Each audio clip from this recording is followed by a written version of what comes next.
Experience! This is a quick fantasy football update for Monday, October 21st, waiver wire pickups by position and full injury report and the Monday night preview. So smash the like and sub to the channel while you're here. If you sub to Mayo Media Network right now on YouTube, you get into a draw for $500 cash. So do it. Thanks. Monday Night Football, we have the Ravens at Tampa Bay. The spread has not changed in this. It's still -3.5 for the road Ravens in Tampa Bay. For the Bucs in the backfield, it looks like it's going to be a three-headed monster, at least according to Todd Bowles, where Sean Tucker is going to mix in with the returning Rachaad White and Bucky Irving, who should lead on the ground. Mike Evans was questionable in this game coming up to it over the weekend with a hamstring injury. He is going to play, per all reports. I suppose at the last second, there could always be a swerve, but that's what we're looking at right now. On the Ravens side, everyone seems to be good to go. So Ravens -3.5 is the play for me in this game. In the later game, it's the Chargers at Arizona. This spread has moved a full point from 2.5 to 1.5. The Chargers are still favored in Arizona, but they do have a plethora of injuries to look at right now. It doesn't seem like Quentin Johnston is going to play. Ditto for Hayden Hurst. So you have a wide receiver and a tight end both out in this game. Ladd McConkey comes in questionable, but it seems like he is going to go. For the power rankings of the backup, if you play on Yahoo Fantasy, one thing that you can do is drop someone from your team that you didn't play this week. It allows you to still make that move and pick up someone who's not on waivers and is currently a free agent, aka all of these backup running backs in these 4 games if they are unowned. So if you can drop someone useless from your roster and pick up Justice Hill or Kamani Vidal or even Trey Benson, probably wouldn't care that much about Sean Tucker. You know, it's a 3-headed monster and then it turns into a 2. No one really cares about that. But if you can make that move, you can get yourself a free waiver wire pickup if that's what you want to do. But the important thing from these games is the underdog plays for Monday Night Football. And if you are new to underdog, if you use code MAYO right now, you'll get yourself a free square for Kyler Murray this evening. So a free pick, we can add that one on right away. And we hit a big one over the weekend. If you watch the Saturday show or sub to the newsletter, you struck out wildly along with me on the London game, 0 for 3. And then all of a sudden you win a quick 20-1 in the afternoon slate and win like $4,000. It was awesome. So use code Mayo at Underdog and we're going to press it. Try to donate some of that money back. Or maybe we can go 20-1. Once again, I think it's 19-1 tonight for what we're looking at. So the Kyler Murray free square, higher or lower than 0.5 total yards. You throw that one in, you should be good to go on that, unless Kyler really has the worst game of his life. Baker Mayfield, higher than 14.5 rushing yards against the Baltimore Ravens. If they're 3.5-point underdogs in catch-up mode, we've seen Baker run a ton, and Baltimore is still going to generate a ton of pressure in this game. Rachaad White, again, that 3-headed backfield, lower than 27.5 rushing yards. The biggest worry here is that they're going to let Bucky Irving control it on the ground. They'll probably get Sean Tucker some carries on the ground as well. And I already have the Baker Mayfield higher on his rushing yards. So you expect Rachaad White to play during passing downs and become the primary pass catcher out of this backfield. The issue would become if it's like 3rd and 17 and they give him a draw and he breaks off 17 when they're not even really trying to get the first down. He just picks up free yardage, or in the 2-minute drill, or in garbage time, something like that. That's how Rachaad White gets to this number, because I do not expect him to pile up a ton of attempts on the ground, and he's been wildly ineffective on the ground so far this season. So we're going to go with it. Lower than 27.5 rushing yards. Justice Hill, higher than 11.5. Everyone runs on Tampa Bay.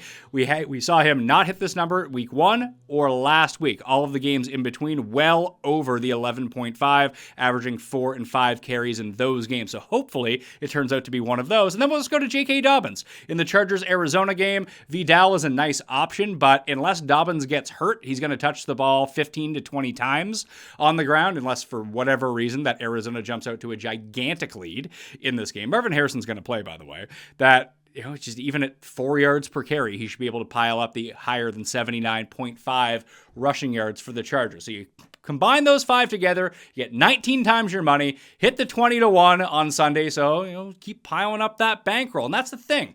You know, you're going to lose a lot when it comes to 20-1s or 10-1s or 60-1s or even 6-1s. It's just you have to be there and strike when the iron's hot when it actually hits, because you have to remember you're going to lose a ton of them.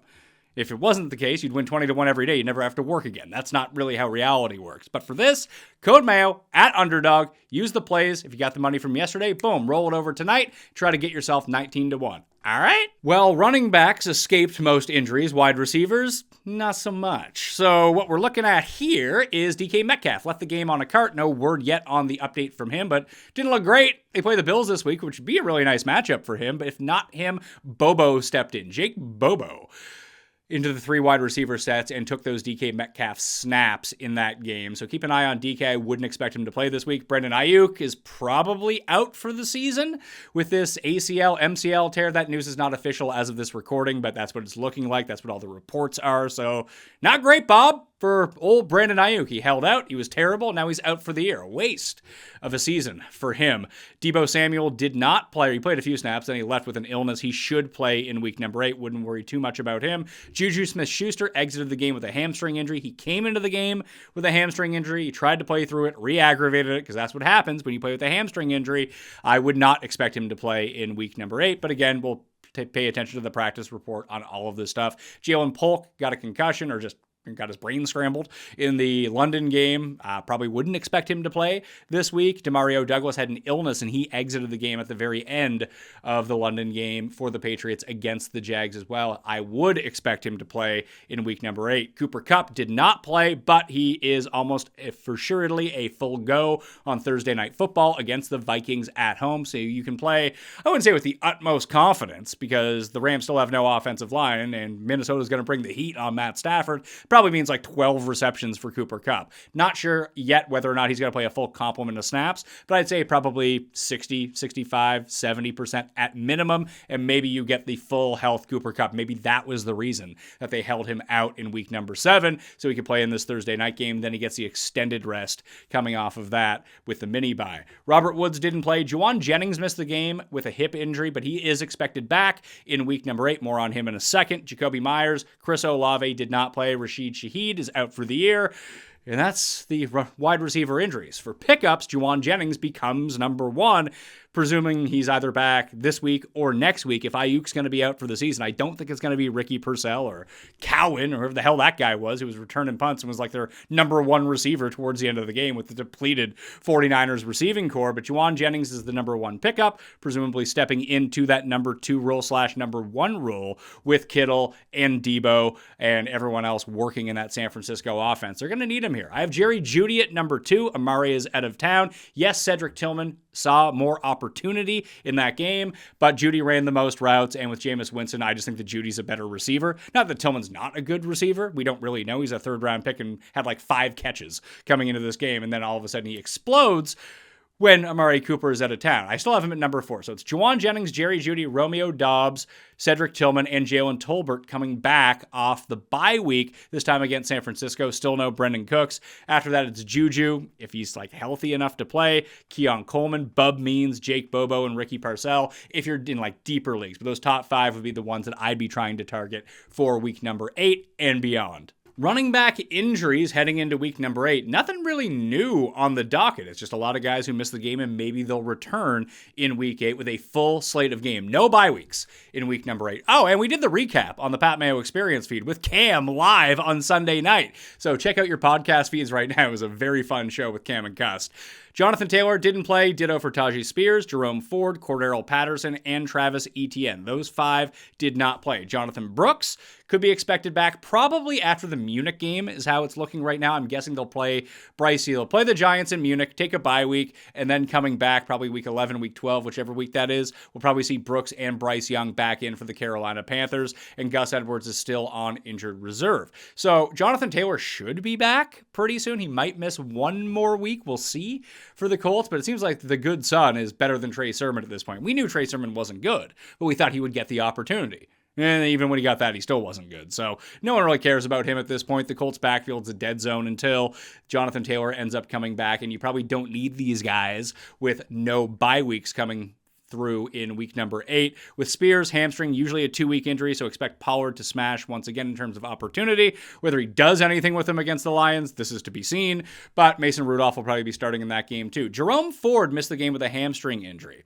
If he returns, he will probably primarily play behind Nick Chubb. So the breakdown that we saw with Nick Chubb and Pierre Strong against the Bengals was more opportunities for Pierre Strong on the field. 42 snaps for him, and it was fewer than that for Nick Chubb, but he was still in the high 20s, low 30s in terms of snaps, but they were playing from behind the entire game. So theoretically, the pass-catching running back would be the one on the field. That would be Pierre Strong. If Jerome Ford comes back, that's going to be Jerome Ford. Nick Chubb is going to handle the goal line opportunities and most of the carries between the tackles. And now with presumably Jameis Winston starting at quarterback, it's him or DTR. I'd prefer Jameis Winston, but we'll see what the Browns end up doing. They're not known for their great decisions.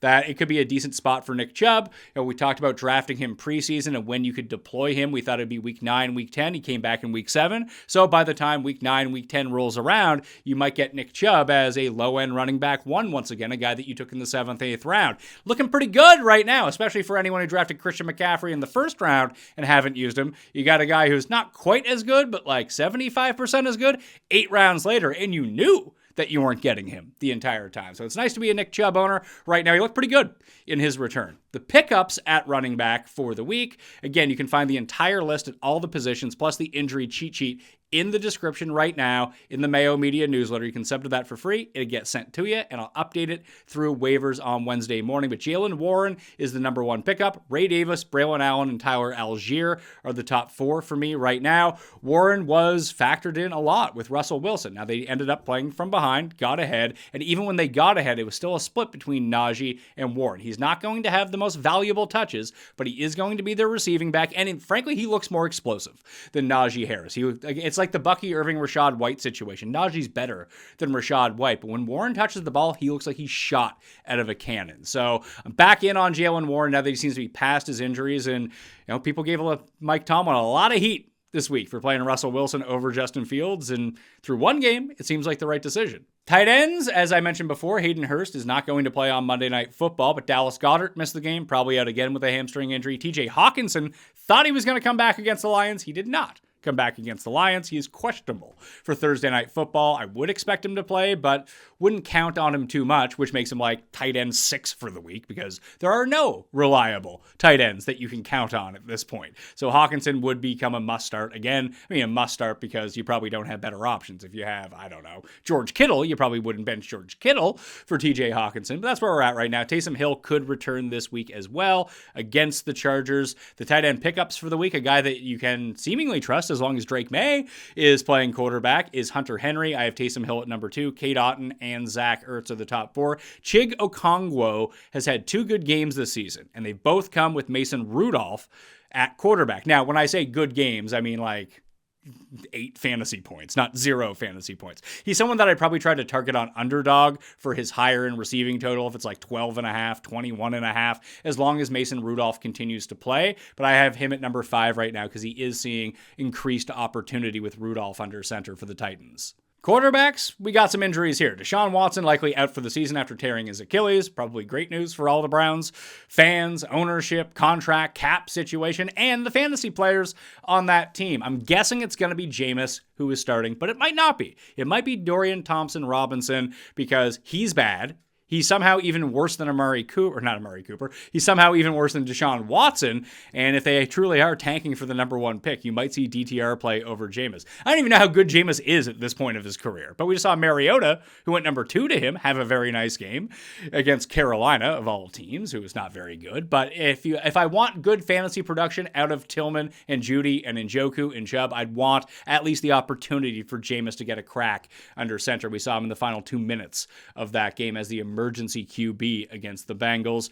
Jaden Daniels hurt his ribs. He played 1 series, and that was it for him. He is expected to play in week 8, all precautionary, and they got up 17-0 after 5 minutes against Carolina, so why bring him back into that game? He should be full go-ish, at least playing against the Bears in week number 8. Aiden O'Connell hurt his thumb throwing the ball away on an intentional grounding. Classic Raiders. Minshew probably starting at quarterback from here on out. Tyler Huntley exited the game with a shoulder injury, and Tua will return to practice this week. So Tua Right now, I am projecting to be the starter for the Miami Dolphins in week number 8. If he goes, you can bump back all the Dolphins back up to the top of the rankings. Might be a nice week to stack them up. And Will Levis missed the game with a shoulder injury. If you're looking for streams, I have Tua at number 1 against Arizona at home this week. Arizona with a terrible secondary, off a short week and a returning Tua. Sounds like a great spot for Tua and that receiving core. Bo Nix at home against Carolina. Russell Wilson at home on Monday Night Football against the New York Giants.